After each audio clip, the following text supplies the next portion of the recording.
আসসালামু আলাইকুম রহমতুল্লাহ। আমি আপনাদেরকে আজকে দেখানোর চেষ্টা করব একটা তেল পাম্পে কীরকম জ্যাম। প্রশাসন থাকা সত্ত্বেও এখানে কি পরিমাণ বিশৃঙ্খলা হচ্ছে।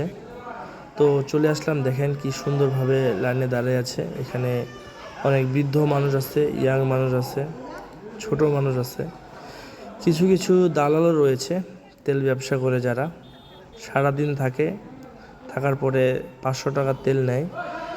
এই তেলটা আবার বাইরে বিক্রি করে 300 টাকা, 200 টাকা, 250 টাকা, যার কাছে যে এরকম পায়। আমরা কবে এই কারচুপি দালালের হাত থেকে রক্ষা পাবো?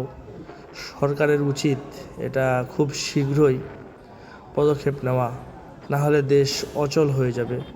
বিশেষ করে দেখেন, যারা মার্কেটিং কাজ করে, যেমন ওষুধ কোম্পানিতে কাজ করে, বিভিন্ন ফুড এগুলোতে কাজ করে, ফিড কোম্পানিতে জব করে, তারা কিন্তু খুবই বিপদে পড়বে। ঠিকমতো ক্লায়েন্টদের কাছে যাইতে পারবে না, সেলস পয়েন্টে যাইতে পারবে না।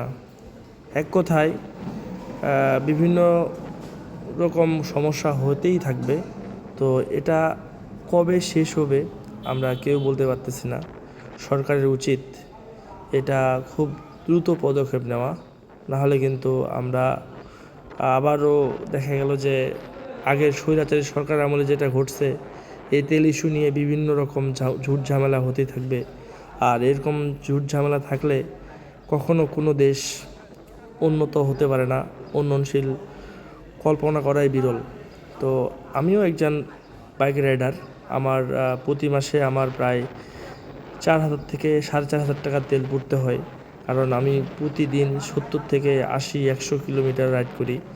কারণ এই বাইকেই আমি বিভিন্ন রকম প্রজেক্টে যেয়ে থাকি। আপনারা সবাই জানেন আমি মৎস্য সেবায় মূলক কাজ করি, যেমন বিভিন্ন প্রজেক্টে যাই।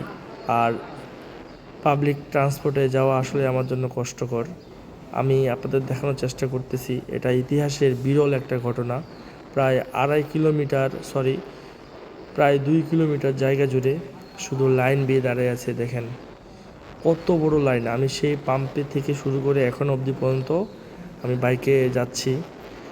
তো দেখেন, এরকম যদি হয়ে থাকে তাহলে কিন্তু আমরা আবারও একটা বিশৃঙ্খলার সম্মুখীন হতে যাচ্ছি। তো প্রিয় মৎস্য খামারি ভাইয়েরা, আমার জন্য দোয়া করবেন, আমি যেন আপনাদের সবসময় সেবা দিতে পারি।